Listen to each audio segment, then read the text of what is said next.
Hello నమస్తే welcome to 24/7 news TV నేను మీ శాన్వి ఈ రోజు మనతో పాటు కాంగ్రెస్ పార్టీ లీడర్ వెంకట్ నాయక్ గారు ఉన్నారు ఆయనతో మాట్లాడదాం హాయ్ సార్ నమస్తే సార్ నమస్తే నమస్తే మేడం. ఎలా ఉన్నారు సార్ బాగున్నా మేడం, మీరు బాగున్నారా? బాగున్నా సార్ అయితే మన కాంగ్రెస్ పార్టీకి సంబంధించి కొత్త ఇన్ఛార్జ్ని నియమించడం జరిగింది ఆవిడ యొక్క పనితీరు ఎలా ఉంటుందంటారు మేడం మేడం గారు అయితే ఇది సింప్లిసిటీకి బ్రాండ్ అంబాసిడర్ మేడం. అంత సింపుల్గా ఉంటారు. అదేవిధంగా కాంగ్రెస్ పార్టీలో గ్రౌండ్ లెవెల్ నుంచి వచ్చిన వ్యక్తి తను. సో ఎన్ఎస్యుఐ నేషనల్ అధ్యక్షురాలుగా చేసి తర్వాత మాజీ ఎంపీగా ఉండి ఏఐసిసిలో కీలక పాత్ర పోషించి పార్టీ డిసిప్లిన్కి సంబంధించిన అంశాలు ప్రధానంగా ఈ సోషల్ జస్టిస్ కానీ లేకపోతే గాంధేయవాద సిద్ధాంతాలు కానీ కాంగ్రెస్ పార్టీలో ఉన్న కొన్ని అంశాలకు సంబంధించిన విషయంలో పర్టికులర్గా సెక్యులర్ లాంటి అంశాలలో ఆ పాత్ని ఎలా ముందుకు తీసుకెళ్లాలన్న అంశాన్ని గాంధీ గారి మార్గంలో తెలంగాణలో కానీ లేకపోతే భారతదేశ వ్యాప్తంగా ఉన్న కార్యకర్తలకు నాయకులకు బోధించే ఒక గురువు లాంటి వ్యక్తి మేడం తను ఇక్కడ పార్టీ ఇన్ఛార్జ్గా రావడం ఏదైతే ఉందో మాలాంటి కొత్త తరం వాళ్ళకి కానీ లేకపోతే కార్యకర్తలకు కానీ నిజమైన నాయకులు కానీ ఒక మంచి ఆశాభావం అయితే అనుకోవాలి. ఆమె నిజంగా చెప్పాలంటే మేడం చాలా సింపుల్ లైఫ్ మేడం. తను ఇంకా వివాహం కూడా చేసుకోలేదు. Simple life. At the same time రైల్లో వస్తారు. ఈరోజు మీరు చూశారు కదా, రైల్లో దిగారు.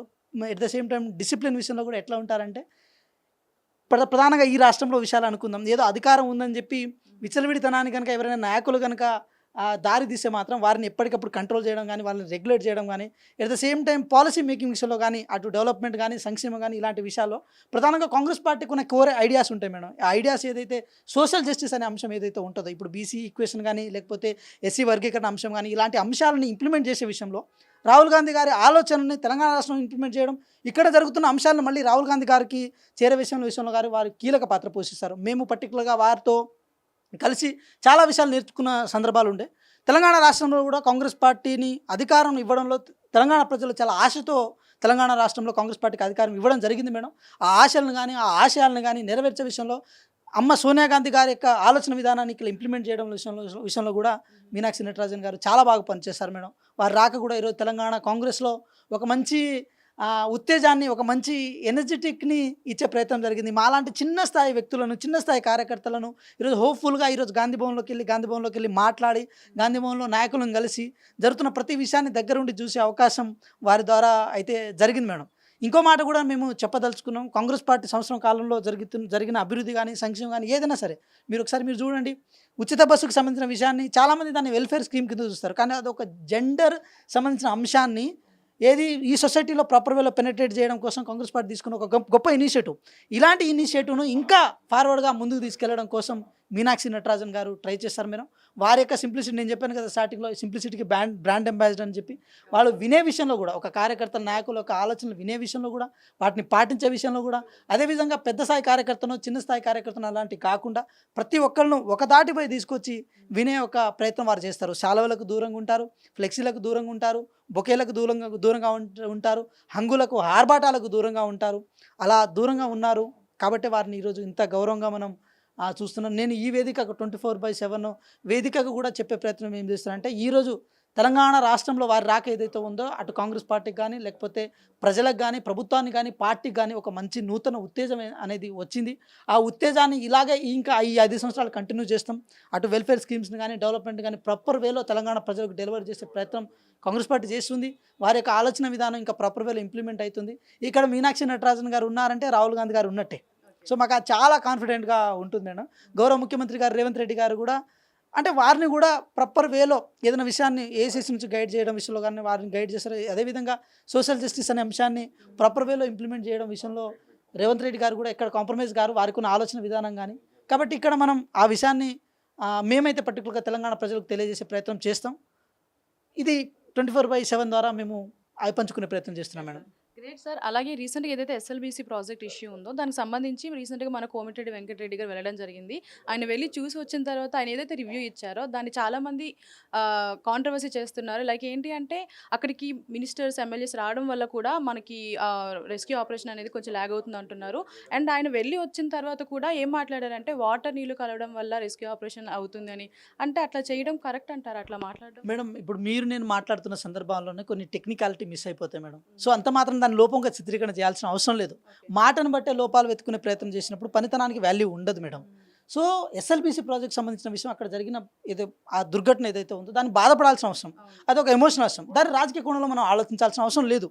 హరీష్ రావు గారు లాంటి పెద్ద వ్యక్తి, నీటిపారుదల శాఖ మంత్రిగా చేసిన వ్యక్తి కూడా సలహాలు ఇస్తా అన్న పేరుతో దాన్ని రాజకీయ కోణంతో వాడి ఈరోజు కాంగ్రెస్ పార్టీని బదనాం చేసే ప్రయత్నం చేస్తున్నారు. కాంగ్రెస్ పార్టీ ఎస్ఎల్బీసీ ప్రాజెక్ట్ని స్టార్ట్ చేసి దాన్ని ప్రాపర్ వేలో ఎస్టాబ్లిష్ చేసిన చరిత్ర కాంగ్రెస్ పార్టీ మేడం. అది కూడా ఫ్లోరైడ్ బాధితులైన నల్గొండకు సంబంధించిన ఫ్లోరైడ్ బాధితులు వాళ్లకు ఈ ఫ్లోరైడ్ సమస్య నుంచి కానీ మిగతా అంశాల నుంచి కానీ విముక్తి చేయడం కోసం కాంగ్రెస్ పార్టీ యొక్క అంటే వైఎస్ రాజశేఖర రెడ్డి గారి హయాంలో అది ఇంకా పరుగులు తీసింది 1917 కాలంలోనే దాన్ని ఎస్టాబ్లిష్ చేద్దామన్న ఆలోచన ఉండే. కానీ వైఎస్ రాజశేఖర రెడ్డి గారు ఉన్నప్పుడు దాన్ని ఇంకా కొంచెం స్పీడప్ చేసే ప్రయత్నం చేస్తారు మేడం. మీరు ఒకటి చూడండి, ప్రతిదీ మనం ఏది ఆ లిఫ్ట్ ఇరిగేషన్ మీద ఆధారపడకుండా గ్రావిటీ బేస్ మీద మనం ఎప్పుడైతే నీటిపారుదలను మనం ఏం చేస్తామో అది సస్టైనబుల్ అంశం మేడం. అంటే ఒక సస్టైనబుల్గా అది ఎప్పటికీ ప్రవాహం ఉంటూనే ఉంటుంది. అదేవిధంగా గోదావరి నదిని వాడుకోవడంలో, గోదావరి నది నీళ్ళని వాడుకోవడంలో కేసీఆర్ గారు ఫెయిల్ అయ్యారు. అదేవిధంగా కృష్ణానది వాళ్ళ నీళ్ళని వాడుకోవడంలో కూడా కేసీఆర్ గారు 100% ఫెయిల్ అయ్యారు. దాన్ని మేము రాజకీయ కోణంలో చూడకుండా ప్రజలకు మేము డెలివరీ చేయాల్సిన అంశాన్ని మేము చేయాలనుకున్న కోణంతో ఈరోజు జరిగిన ప్రక్రియ. కానీ దురదృష్టవశాత్తు అది ఫెయిల్ అయింది. ఇంకా 42 మంది ఇంకా జాగ్రత్త పడి వాళ్ళు బయటికి రావడం జరిగింది. 8 మంది ఇంకా మనకు సమాచారం రావాల్సిన అవసరం ఉంది. అది దురదృష్టకరమే, మేము కాదని అంటాం మేడం.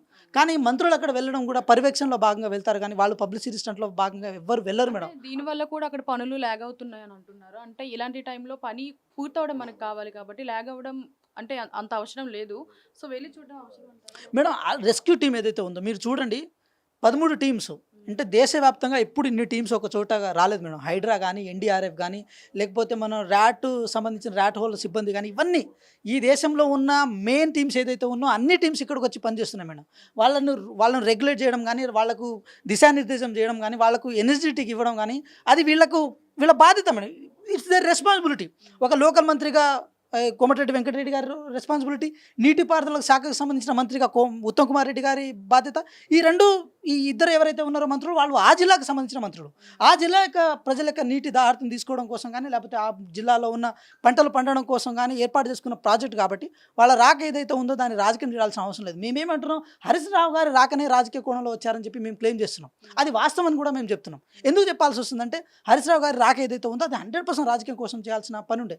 చాలా చోట్ల కొండగట్టు జాతర దగ్గర భక్తులు చనిపోయిన సందర్భాలు ఉండే, వేరే చోట్ల కూడా చాలామంది అది జరిగి ఉండే. సో దాన్ని వాళ్ళు ఏదైతే ప్రమాదవశాత్తు జరిగిన అంశాన్ని కూడా ఒక హత్యలుగా ట్రీట్ చేసే ప్రయత్నం ఏదైతే ఉందో అది కరెక్ట్ కాదని మేము అంటున్నాము. వారి రాక ఏదైతే ఉందో అది కేవలం వాళ్ళని ఎనర్జీ ఇవ్వడం కోసం మాత్రమే. ఇక్కడ ఈ ప్రభుత్వం చేస్తున్న పని ఏదైతే ఉందో దాన్ని ఇది సంకుచిత బుద్ధితో బీఆర్ఎస్ పార్టీ చూడకుండా దాన్ని ఒక మంచి బుద్ధితో కనుక చూసే ప్రయత్నం చేసినప్పుడు ఆటోమేటిక్గా బాధితుల పక్షాన్ని నిలబడాల్సిన బాధ్యత మనకు ఉంటుంది. కానీ బాధితులను రాజకీయ కోణంలో వాడుకోవాల్సిన ఆ బుద్ధి మనకు ఉండొద్దని అయితే మేము కోరుకుంటున్నాం మేడం. హరీష్ రావు గారు రాకనే రాజకీయ కోణంలో వచ్చారని చెప్పి మేము క్లెయిమ్ చేస్తున్నాం. అది వాస్తవం అని కూడా మేము చెప్తున్నాం. ఎందుకు చెప్పాల్సి వస్తుందంటే హరీష్ రావు గారి రాక ఏదైతే ఉందో అది 100% రాజకీయం కోసం చేయాల్సిన పని ఉండే. చాలా చోట్ల కొండగట్టు జాతర దగ్గర భక్తులు చనిపోయిన సందర్భాలు ఉండే, వేరే చోట్ల కూడా చాలామంది అది జరిగి ఉండే. సో దాన్ని వాళ్ళు ఏదైతే ప్రమాదవశాత్తు జరిగిన అంశాన్ని కూడా ఒక హత్యలుగా ట్రీట్ చేసే ప్రయత్నం ఏదైతే ఉందో అది కరెక్ట్ కాదని మేము అంటున్నాం. వారి రాక ఏదైతే ఉందో అది కేవలం వాళ్ళని ఎనర్జీ ఇవ్వడం కోసం మాత్రమే. ఇక్కడ ఈ ప్రభుత్వం చేస్తున్న పని ఏదైతే ఉందో దాన్ని ఇది సంకుచిత బుద్ధితో బీఆర్ఎస్ పార్టీ చూడకుండా దాన్ని ఒక మంచి బుద్ధితో కనుక చూసే ప్రయత్నం చేసినప్పుడు ఆటోమేటిక్గా బాధితుల పక్షాన్ని నిలబడాల్సిన బాధ్యత మనకు ఉంటుంది. కానీ బాధితులను రాజకీయ కోణంలో వాడుకోవాల్సిన ఆ బుద్ధి మనకు ఉండొద్దని అయితే మేము కోరుకుంటున్నాం madam. Thank you sir. Thank you.